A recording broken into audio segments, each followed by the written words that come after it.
Well, we just got back from Laguna Hills. That was fun. We gave a speech in Laguna Hills. It was on our podcast on Tuesday. What day was Tuesday? 14th. Tuesday, January the 14th is when that's going to be on our podcast. So, listen to the speech that I gave at Laguna Hills. We were sitting around talking about what to do on our next podcast, which way to go, because we've promised we're going to be upping some names and telling about things that happened on the part of the podcast called The Deep State versus Vic Feazell. And I think you'll just be amazed at what you find out, what all the government can get away with when you got powerful people in powerful agencies who are accountable to no one, and they have limitless budgets. It's just incredible. So we're mapping out what to do with that. We've missed a couple of recording days because I don't know if you could tell from the podcast on Tuesday, but when I spoke to Laguna Hills, I had a cold, man, and I've still got it. So it's kind of messed up some of the recording. But Jonathan and I, we were sitting here a while ago just looking at this Tiger Droppings movie TV board. It's on the internet. A guy named Manny Fresh manages this board. We're looking at some of the things that they said about the confession killer. It's kind of neat. This is somebody who says Netflix is nailing the documentary market right now on the legal system. Actually more compelling than Making a Murderer. That's what they're saying about the confession killer. More compelling than Making a Murderer. And I love Making a Murderer. I watched every episode of it. Once again, it takes aim at the legal system, corrupt cops, and a lack of common sense at every political level, all to save face. Amen, ain't that the truth, Jonathan? He goes on, think the thin blue line Texas Ranger style. There's no doubt this scumbag was guilty of some murders but the documentary involves revenge on the DA by the Texas Rangers. Shoddy police work just to clear cases, and FBI pressure on lawyers to testify against the DA.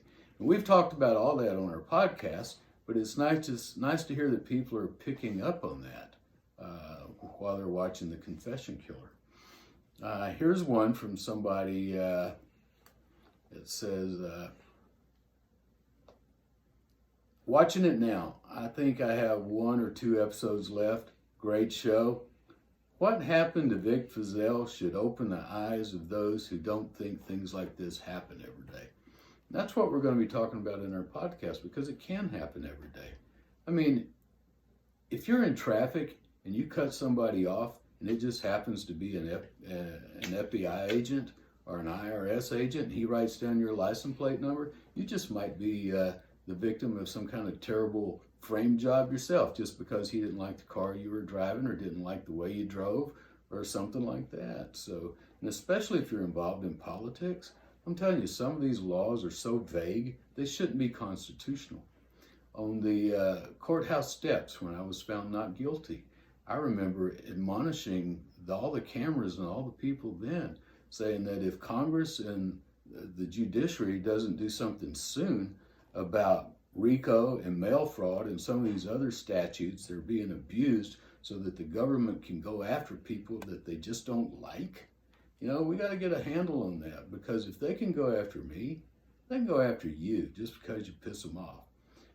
I've mentioned in my podcast before that Colonel Jim Adams, when he was deputy director of the FBI, admitted to Congress, he admitted to a Senate hearing that he was keeping over 8 million files on U.S. citizens, spying on U.S. citizens, mainly civil rights activists and war protesters, and probably on some of those senators he was talking to, or they'd have done something about it instead of just giving him a slap on the wrist and letting him go on about his business and then exporting his cloak and dagger BS to Texas. So stay on top of that, people. Oh, here's a funny one. This is from somebody named Philip Marlowe. I like that name, Philip Marlowe. He's portrayed fictionally in one of my favorite movies called Only Lovers Left Alive. If you haven't seen that, Look at Only Lovers Left Alive. I think that was Philip Marlowe. It's been a long time since I've seen it. Anyway, Philip Marlowe says, I'm still not convinced that modern day Vic is in fact the real Vic. He looks nothing like his former self. Well, that's true. Back then I was going to 3 pancake suppers a week, 2 barbecue dinners, all kinds of fundraisers. That's the way politics is. And I was gaining weight like crazy. Plus I had no physical activity. Thank goodness, 15 years ago, 20 years ago, I discovered Pilates first and then yoga, hot yoga. And now I have my own personal practice that I do every day. And I watch my diet. Be careful what you put in your mouth. Most of it's poison. These big corporations, they don't care about quality. They just care about getting the money out of your pocket, and they don't care if it kills you. And they own the insurance companies that aren't paying your medical bills too. Be careful of these big corporations, and elect people who care about the consumer. If they don't care about the consumer, don't vote for them. And if they're already in office and they've been there a while, chances are they don't care about the consumer. They've already sold out to big pharma and to big insurance. So, here's another one. This is from Down South Junkin. He looks like he weighs 120 pounds. I'd like to know what he eventually recovered in his defamation case and how he spent it.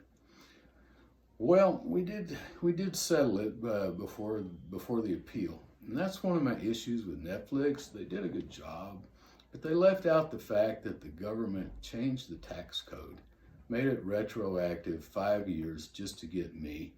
I fought it all the way to the Supreme Court of the United States.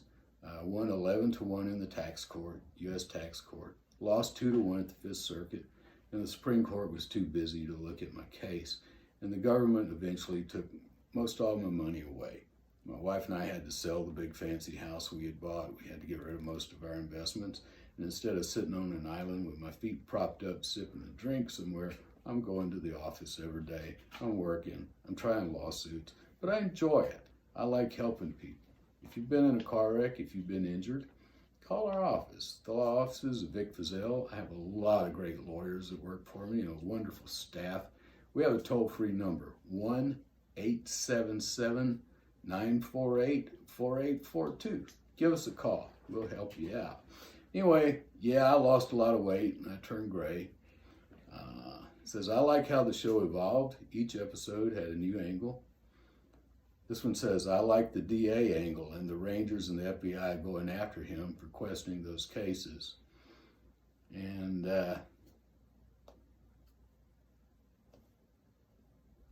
I was trying to find similarities to his younger self, talking about me again, as I watched this show. I concluded he lost a lot of weight, went gray, and got old. But wow, he looks nothing like he did when he was young. Yeah, that's true. When I was young, man, my legs were like tree stumps. And now they're long and slender and flexible, and I can do yoga poses. So, and if you want to find a really good yoga teacher, man, you can find some good stuff online. Now, Google wherever your city is, because there are a lot of good classes. Some classes are free. But if you go online, look up my friend MC Yogi. MC Yogi. He's one of the best yoga teachers in the world. He's got all kinds of good courses online, and listen to his music on YouTube. You'll like it. Especially Heaven is Here and Traveling the Road Home and Breathe Deep. We've gotten some pretty neat letters and emails in too. I like this one. It says, being persecuted for doing the right thing should be thought of as a crime. Most people understand that, and that's exactly why there was a cheering crowd when you were released, as well as why you were and would have been reelected. Again, it's why you were awarded a record punitive payment and are in the book of records. Even if they took it away as if to prove a point, which they did, they took it away. They spent $2 million trying to convict me. We found that out later during the Bilo lawsuit. At least $2 million trying to frame me and then convict me. But they got more than that back out of my pocket. So it evened up. It was coming to me. I was hearing rumors out of the state police headquarters that, well, we couldn't put him in jail, but we can sure keep him from having that money. And sure enough, they did. Anyway, this goes on. The people understood and appreciated you and what you did. The powers that be did not. It takes big, solid silver huevos to do what you did and continue to do. Signed, Y-Bill. Thanks, Y-Bill. I appreciate that, man. I think I know who Y-Bill is, by the way. I love you, man. Where to begin? This is called Where to Begin. Yes, this story needs to be told. It needs to be told in a full-length movie. It needs to be required learning in law school before every law degree is conferred in any school of law. We both know, though, that what should be isn't the way of the world. Well, this is somebody wise. Doing what is right is never popular. I personally know and experienced doing that in my own life, albeit on a less public and more immediately life-threatening level. Being persecuted for doing what is the right thing should be thought of as a crime. So there we go. There's another one who thinks it ought to be a crime. Good for you, and thank you. I appreciate that. Jonathan, what else do we have, sir? What we got coming up? About it, man. Well, we got coffee coming soon. We're going to be selling, how big are our coffee bags? How many ounces? 10. 10-ounce bags. We got 3 different kinds. We have Henry's Glass Eye, we have the DA blend, and we have Victorious. Start your day victorious, sipping your coffee. And I want to say, I've been hearing that our podcast is really popular with long-haul truck drivers, and I'm glad. And you long-haul truck drivers, sometimes you get in a wreck too that's not your fault if you do. And if your insurance company's not treating you right, give us a call. We'll help you out with that. 1-877-948-4842. We'll represent anybody that's been injured in a wreck that wasn't their fault.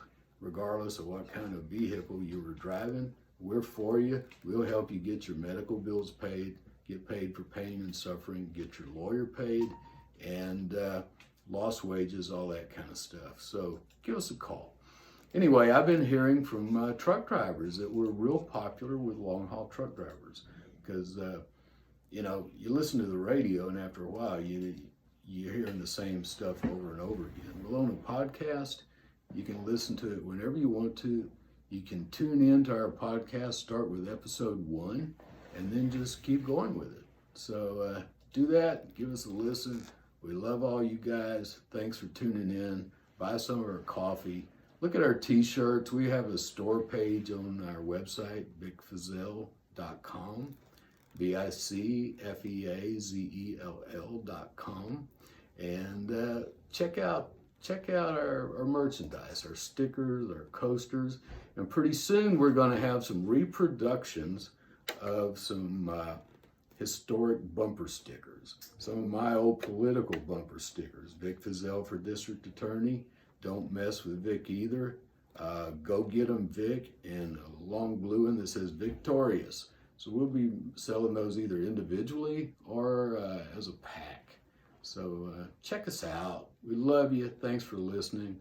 Our numbers are going really well. We're developing a community we're calling Friends of the Fort, Fort Feazell. So become a friend of the Fort, subscribe, look at our YouTube channel, look at our Facebook page, and check us out on Instagram, The Vic Feazell Show Podcast. Thank you.